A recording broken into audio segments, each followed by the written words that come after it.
Mr. Milligan again here, you guys, Mr. M. And this time we're going to be covering grid conversion factors.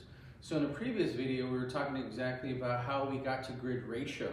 So we said that if you have a higher grid ratio, you're going to have more lead content. So as you increase the lead content, you're going to have to increase your mass as you go along. So here's the thing. I'm going to make sure I write this on the board first. We have to understand what's happening. So if you use a grid, okay, so you use a grid, well then you're going to have to go up in mass, all right? So, but exactly by how much? So this is where we have a grid conversion factor. So if you take away a grid, so let's say you have a grid, and then you go from grid to no grid, well then, what do we have to do? We have to go down in mass, correct? So we're going to talk about exactly by how much. There's also, if you go from grid to grid, so we're going to be covering 3 different mathematical equations for today, some conversion factors. If you go from grid to grid, well then we have to use what's called a grid conversion factor to another grid conversion factor to give us our new mass. So that's what we're going to be covering in this video right now. So in order to understand all of these, we have to know the grid conversion factors themselves. All right, so I'm going to put here grid ratio.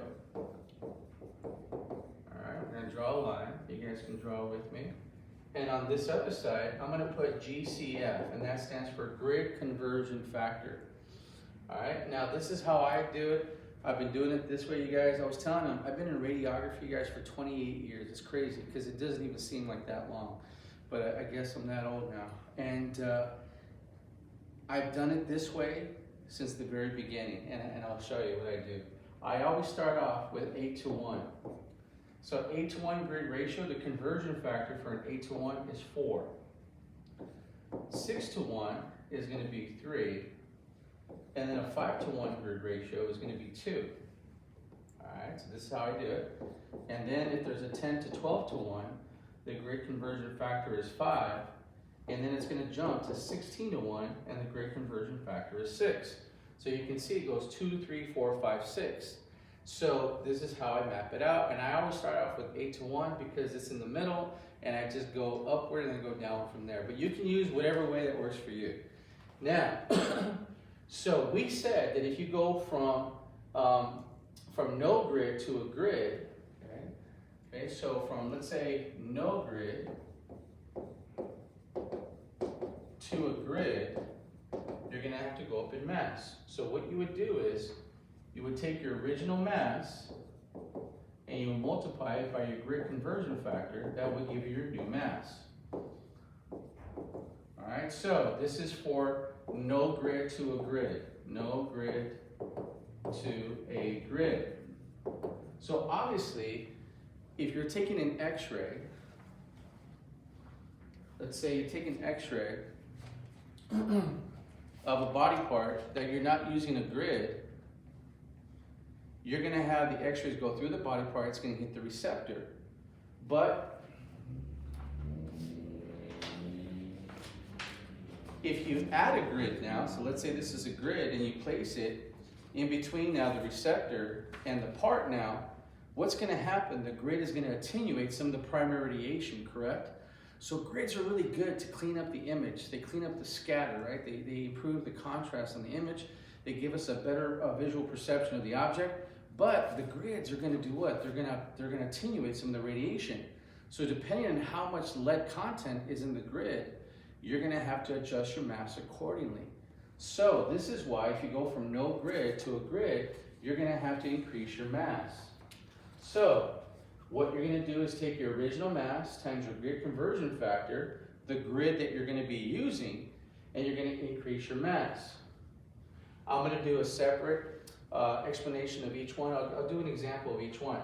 So if you go from grid to no grid now you're taking it away, which it can happen.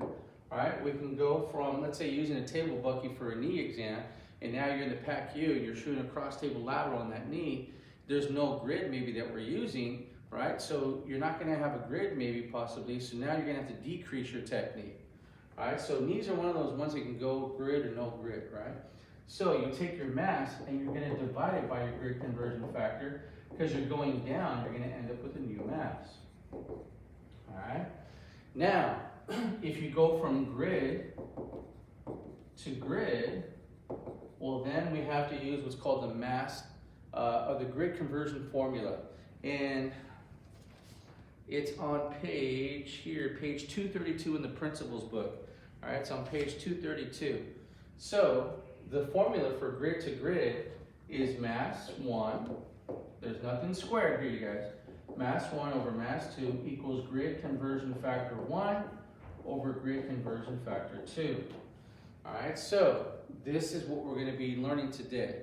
So what I'm going to do is I'll give you an example of each of these items and kind of be aware of what you have to look for in terms of the wording and understand exactly how you're going to use the grid conversion. All right, so I'll take a step back. We'll let you take a snapshot of that screen before I continue. All right, so then now, let me remember what I'm doing here. So no grid to grid. Okay, so you ready? So let's say you go from no grid to a grid. So let's say an exposure of a knee, I'm just using knee as an example, is taken tabletop at 3 mass, okay, and a second exposure is taken using an 8-to-1 grid. What would the new mass be for the second exposure? I'm just going to say mass B, okay? So, remember we said that if you go from no grid, and notice I didn't say no grid here, I used tabletop, right? Because tabletop, we're not using a grid. So we said from no grid to a grid, you have to take your original mass and you have to multiply it by your grid conversion factor, correct? To get to the new mass. So what I'm going to do is, I'm going to go ahead and I'll use, we use red. So 3 mass is the original mass, okay? So that's the original mass. So we're going to say 3 right here.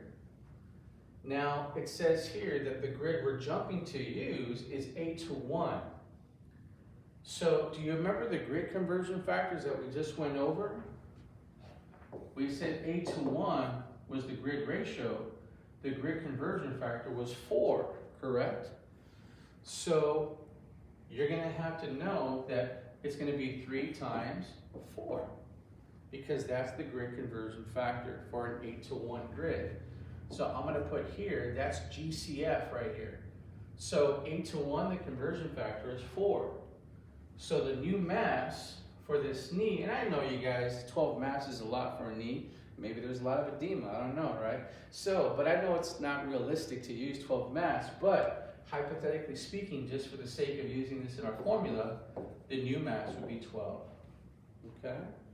All right, so again, I know the number is going to be a little off a little bit, but still, you know, we can understand this conversion.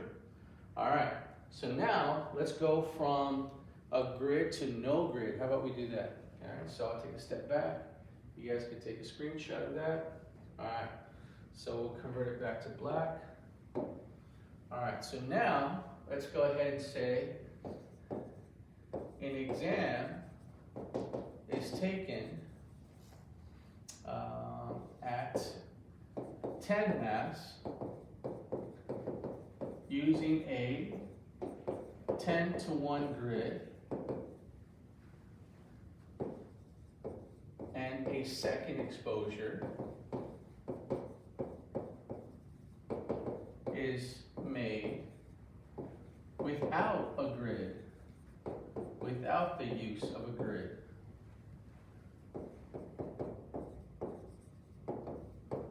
What would the new mass be? Alright. So, do you remember what we said about the conversion for this one? If you're going from a grid to no grid, which includes the term tabletop, well, we take our mass and we divide it by the grid conversion factor, correct, to get our new mass. So I'm going to make that green this time. All right. Ooh, I have a prettier green here. That one looks cool. All right, so what's the original mass? It's 10, correct? So here's 10 mass. And what's the grid that we're using? We're using 10 to 1 grid, correct? So the grid conversion factor for 10 was what? Well, if 8 to 1 was 4, we said 10 to 12 to 1 is going to be 5, correct? All right, I always go back to 8 to 1, you guys. I don't know what it is, but that's what I always go back to, but it helps me. So it's going to be 5. So the grid conversion factor is 5. So now it's going to be 10 divided by 5. So if we do 10 divided by 5, it's going to be 2. So now your new mass would be 2. All right, are we good with that so far? Okay, now I'll take a step back. I'll let you guys take a picture of that. Now we're going to go from grid to grid. Now we're getting a little fancy now. We're going to kick it up a notch, right, like emerald. So now I'm going to switch back to black. And we're going to go from grid to grid now. All right, so we're going from grid to grid. So this is where we use the grid conversion formula. The grid conversion formula. And it was mass 1 over mass 2 equals grid conversion factor 1 over grid conversion factor 2. There's nothing squared here. Okay, you gotta love that, right? So now let's think of a question. All right, if an exposure, and you guys, I have none of this pre-typed out, it's just whatever's coming into my head, so if the number's a little bit off, that's okay, but we still can work it out. If an exposure is made at 10 mass using a 16 to 1 grid,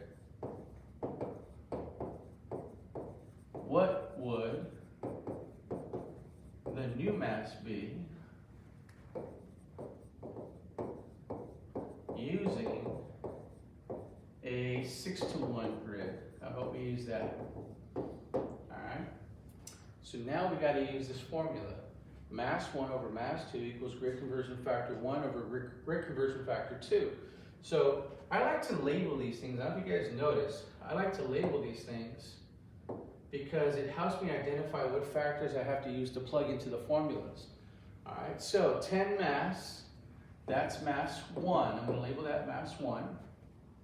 So I'll put 10 right here. Do we know what mass 2 is? No, right? So what are we going to use for that? We're going to use X. Okay. So now we got grid conversion factor 1. So we got 16 to 1. That's grid conversion factor 1, and then 6 to 1, that's grid conversion factor 2. So we got a range, a big gap, right? So again, this is what I'm going to do. You don't have to do this, but I'll put 8 to 1 is 4, 6 to 1 is 3. So now we got to go to 16 to 1, right? So 10 to 12 to 1 is 5, and then 16 to 1 is going to be 6. All right, so those are our grid conversion factors, correct? All I needed was 3 and 6, but I just kind of used those to get to that, all right? Some of the students, I tell them to write down all the grid conversion factors before they even take the test, take the quiz, whatever they're doing, so then they can just use it as a key and just pull from that. All right, so now grid conversion factor 1 was 16 to 1. What's that going to be? It's going to be 6, correct? All right, so grid conversion factor 1 is 6. And then we got grid conversion factor 2, we said was 3. All right, I know that some people can reduce the numbers, right? But we're not going to do all that right now. We're going to do it the long way, but you can do math and reduce it, correct? Or we do it this way. So we'll do cross multiplying 6x. 6 times x is 6x. And then 3 times 10 is 30. So if you divide 6x on here, and you divide over here by 6, x is going to equal 5. All right, so I kind of did it the long way, but that's okay. It's showing you guys step by step of what's happening.